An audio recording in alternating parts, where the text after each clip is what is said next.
What's good, everyone? Welcome back. I've been meaning to make another update video for a while now, but things got a little busy. I know in my last update video back in July, I was talking about having some immunotherapy side effects.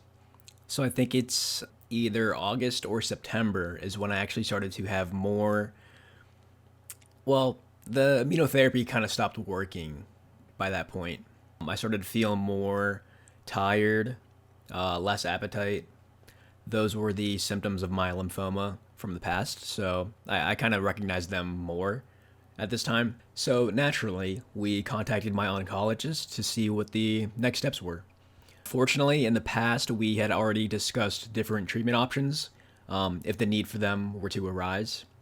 So for lymphoma patients, it's chemo, and if that doesn't work, it's immunotherapy.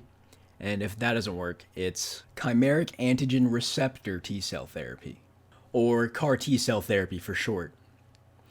What this basically is they take my T cells and then they actually send it off to a lab and get them genetically modified, I guess you could say. It's actually a type of drug slash virus that they attach to those T cells. They become supercharged and then actually get them administered back to me.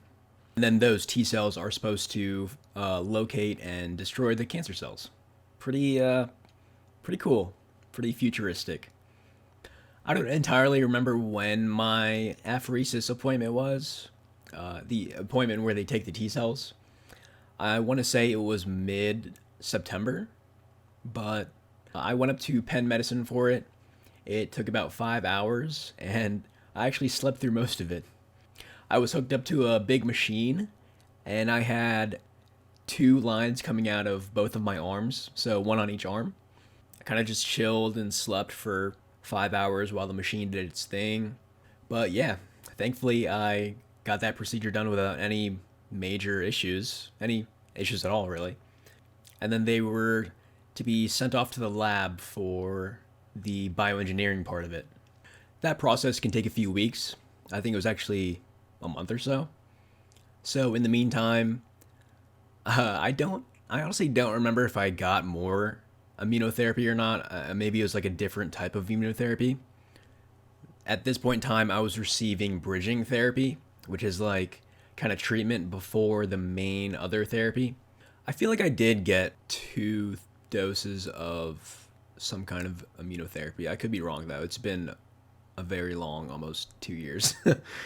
But I know that I got COVID. I know that much. Oh my gosh. Thankfully, my case of COVID wasn't too bad.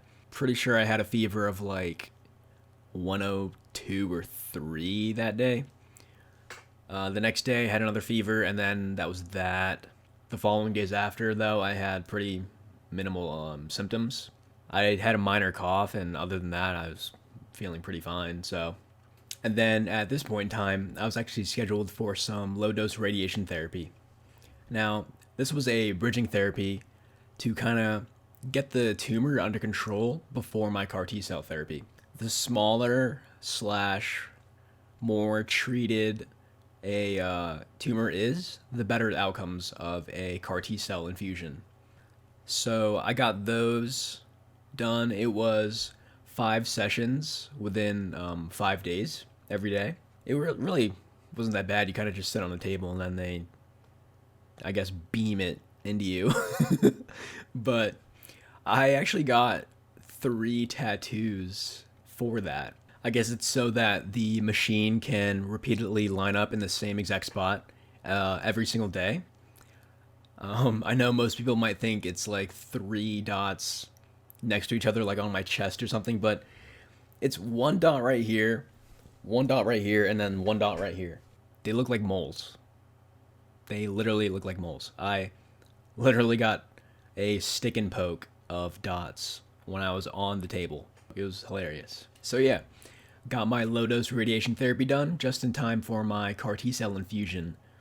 I believe I was admitted to the hospital, I think it was October 21st. Yeah, I was being admitted to Penn Medicine, the University of Pennsylvania's hospital.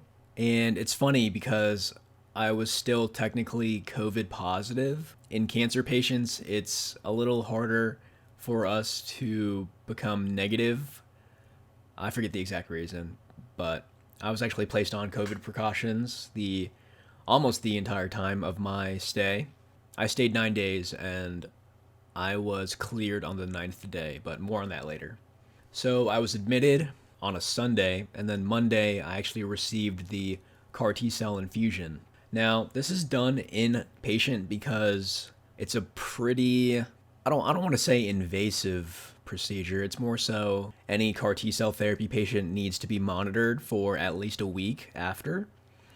Now, the main reason behind this is because of cytokine release syndrome, or CRS for short. CRS occurs because of this massive influx of what's called cytokines. Cytokines are essentially messenger proteins for the immune system, and they also just so happen to be released by CAR T cells themselves. So the main side effect of CRS is neurotoxicity. Thankfully, I didn't experience any of this, but it's essentially characterized as generalized confusion. I guess more mainly that the patient can't really communicate what their thoughts are, I guess, or like what their ideas are. They just can't find the correct word. I just looked up a list because there's too many for me to remember, but the other side effects of CRS are fever, chills, tiredness, nausea and vomiting, diarrhea, headaches, cough, low blood pressure, joint pain, muscle pain, skin rash, shortness of breath, confusion, dizziness, difficulty swallowing, and swelling. Very fortunately, I didn't really experience any of these except fevers. I actually had about 12 fevers within like a week or so. They weren't really that bad. I think the main thing was these like almost constant headaches I was getting. Thankfully, a little Tylenol did the trick. So the criteria for my discharge was to not experience any side effects after 48 hours, so no fevers for 48 hours. Once that was done, we were actually supposed to go to a charity house called Nick's House. They are specifically for cancer patients in Philly receiving treatment. That didn't really go through because I was still technically COVID positive. The infectious disease team spun it, I think 4 times or something, and then it came up positive. This was apparently out of the range of being infectious, but we didn't really want to take that risk and be at a cancer house with other cancer patients. So we actually ended up getting an Airbnb in Philly, and then we chilled for, oh, I didn't even mention this, but after CAR T cell infusions, patients are required to be within an hour of the hospital for up to a month, depending on their symptoms. But since my symptoms were pretty much non-existent after the first week in the hospital, we actually got to go home early. That was a nice surprise. I was expecting to stay the whole month. But yeah, that pretty much sums up everything I wanted to talk about with the hospital stay. Shout out to all the nurses and the doctors who took care of me. Shout out to my mom for keeping me company every day in that hospital room. Shout out to my dad for waiting downstairs every day because we could only have one visitor because of my COVID precaution. The hospital food was okay the first 2 days, and then everything after that was just horrible. Nothing was seasoned, so it kind of sucked. But it's okay. My parents would have lunch every day, and then sometimes my mom would come up and bring me something from the cafeteria downstairs, whether that be some pizza or a cheesesteak. That stuff definitely helped bring up the morale, for sure. I was discharged October 30th, stayed in Philly for another week and a half after that. Went to home here probably mid-November. Ended up having Thanksgiving with the family, my sister, brother-in-law, my niece. Oh, sorry. I was supposed to mention that I was on weekly appointments with my care team from Penn Medicine. So I was returning every week after the CAR T cell infusion for a month total. And then on the 4th week, so day 28 after my CAR T cell therapy, they declared that I was kind of chilling and then didn't require weekly appointments anymore. and then that the next appointment was going to be a month after. So that appointment was actually, I believe, December 21st, and yeah, everything was good. Everything was good. I was actually scheduled for my next PET scan sometime in, I think it was supposed to be January 27th, but we couldn't really get a good date for that, so it ended up being yesterday.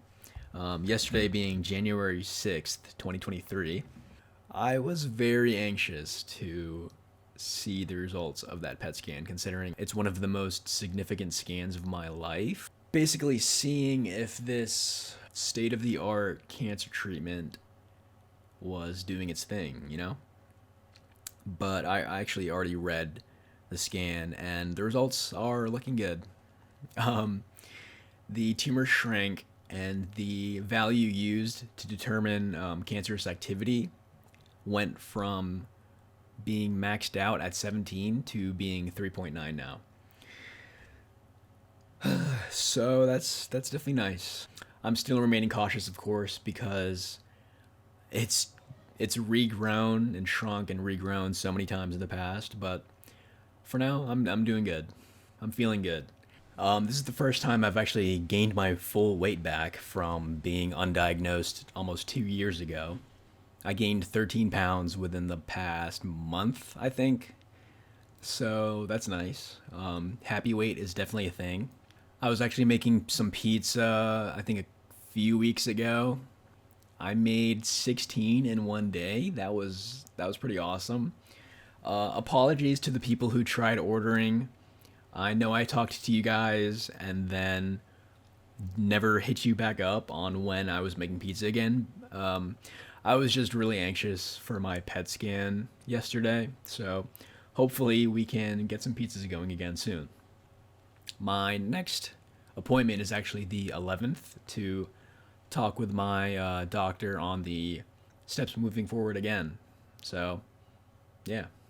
As always, thank you guys so much for watching the video and supporting me throughout the years. It will never not be appreciated. Until next time, peace.